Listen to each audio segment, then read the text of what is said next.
Ça, c'est une très large question, la question de la nouveauté. Il n'y a rien de nouveau sous le soleil d'un côté, on n'arrête pas le progrès de l'autre. Enfin, il y a des vieux dictons qui sont, comme tous les proverbes, contradictoires. C'est vieux comme le monde, la nouveauté, disait-on dans les enfants du paradis. Et il faut s'entendre sur le sens des mots, c'est toujours pareil. Tout nouveau, tout beau, c'est pas vrai. Il y a des choses qui sont nouvelles. Dans ma vie, j'ai vu, par exemple, pour le prendre que le point de vue technique en matière de cinéma, j'ai vu un nombre incroyable de changements techniques. Donc c'est pas fini. Ça va continuer. On peut pas aller. Alors sur le moment, ça nous enchante parce que c'est nouveau, parce que ça permet de résoudre des problèmes qu'on n'arrive pas à résoudre jusque-là. Et puis 5 ans après, ça n'existe plus. Les CD-ROM. Qui se souvient encore des CD-ROM? Pour nous, c'était read only memory. Hein. C'était une nouveauté formidable parce que ça permettait à la Fémis, par exemple, de montrer des films en s'arrêtant, en revenant en arrière, ce qui jusque-là était pas possible. Donc, on avait trouvé la solution. Eh bien, les usines qui fabriquaient des CD-ROM ont fermé depuis 20 ans. Ça va très très vite. Bon, j'ai présidé la FEMIS pendant 10 ans. Les techniques de montage vidéo ont changé 3 fois en 10 ans. Donc on ne sait pas, quand on dirige l'école, quel matériel il faut acheter. Parce qu'il va se démoder très vite. Et quand moi je présidais l'Assemblée Générale où j'avais tous les techniciens français, quand j'ai demandé aux ingénieurs du son quel est des 3 systèmes celui que nous devons adopter, ils n'étaient pas d'accord. Donc c'est toujours ce problème de la nouveauté. Il y en a qui instinctivement sont contre, d'autres qui acceptent tout les yeux ouverts. Moi j'ai été par exemple à cause de la FEMIS un des 100 premiers à Paris à avoir un fax. Ce fax, je l'ai jeté depuis déjà il y a quelques temps. Et d'ailleurs, il ne marchait pas très bien. Donc, tout nouveau n'est pas forcément tout beau. Mais c'est nouveau. C'est nouveau, ça entretient le commerce, ça fait marcher les affaires.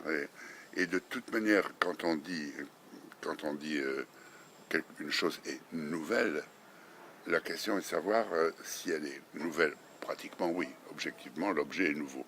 Mais l'idée de cet objet est quelquefois très très ancienne. On trouve dans le Mahabharata, par exemple, qui est une épopée indienne très très ancienne, on trouve la génération artificielle.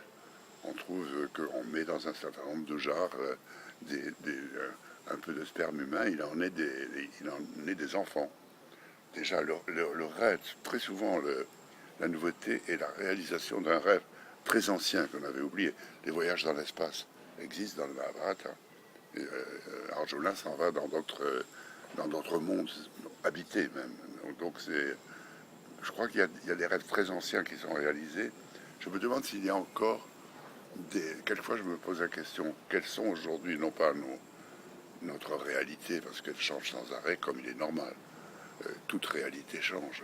C'est pour ça que les gens qui prétendent arrêter une société à un moment donné, ils disent voilà, on a trouvé la solution, ça doit être organisé comme ceci, comme cela, que ce soit en classe, que ce soit en ordre, comme dans l'ancien régime, c'est toujours foutu, c'est impossible. Il est impossible d'arrêter le mouvement du monde. Hein. Et même, il est impossible de savoir dans quelle direction il va. Donc ça, on met ça de côté, c'est une évidence. Pour le reste, il est quelquefois très difficile de choisir dans ce qui est nouveau, dans ce qui est, par exemple, pour prendre un exemple personnel, moi je me suis battu pendant très longtemps avec des machines à écrire portatives. Quand j'allais travailler avec Manuel au Mexique, il fallait que je prenne des rubans de rechange, des gommes, ça se cassait tout le temps, les touches se mettaient comme ça. Bon, l'ordinateur a été évidemment un progrès technique et pratique considérable pour nous tous. Mais quand les premiers ordinateurs sont apparus dans le domaine privé dans les années 80, il y avait une association d'écrivains américains qui s'est formée, qui disait il ne faut pas utiliser l'ordinateur. Il faut interdire. Alors, question pourquoi? Parce que quand on tape un texte sur son clavier, il apparaît en lettres imprimées, donc on éprouve du respect pour lui, inconsciemment, et on le corrige moins que si on l'avait écrit à la main. Alors que j'ai le sentiment exactement opposé. C'est-à-dire que quand je tape à l'ordinateur, je ne sais pas m'arrêter de corriger. On peut sans cesse, et comme il n'y a aucun texte parfait, on peut sans arrêt revenir à un texte. Alors, il y a comme ça dans le... Moi, je ne parle jamais de progrès parce que le mot n'a pas de sens. Le progrès, c'est un mot du 19e siècle. C'est un mot où on croyait sincèrement, et en matière technique, c'était évident, mais on croyait que l'évolution, l'amélioration des techniques entraînerait une amélioration de l'être humain. Donc oui, c'est un vieux rêve rousseauiste, pas rousseauiste, mais du XVIIIe siècle, que le XIXe siècle a cru réaliser. Et puis on a vu où ça a conduit au grand massacre du XXe. Donc tout ça est toujours très très mélangé, mais une chose est sûre, c'est qu'on n'arrête pas le mouvement du monde.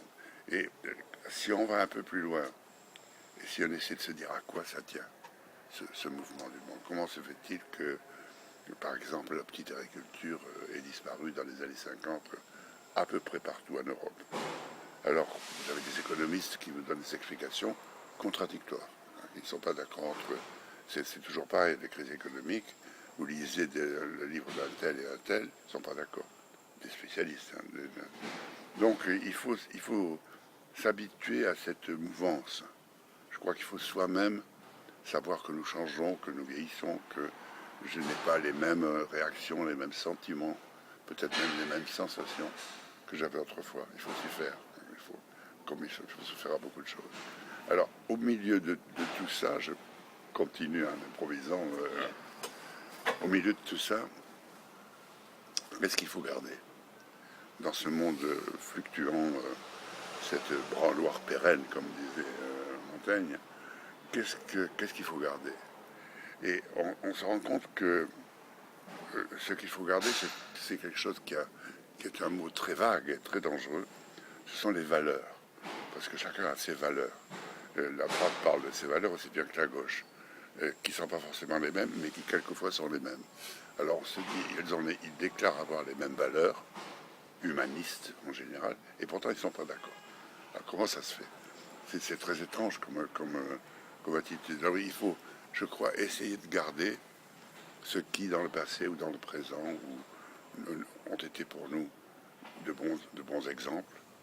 Et il faut essayer de garder un sens, comment je dirais, de l'adaptation au monde. Ça, c'est beaucoup plus difficile de se dire, moi, le reste bouge et moi, je reste là. Ça, c'est à peu près impossible. Il faut essayer de garder cette souplesse de l'esprit, sinon du corps, parce que ça c'est beaucoup plus difficile. Oui. Cette souplesse de l'esprit qui permet d'avoir un regard sur le changement. Okay.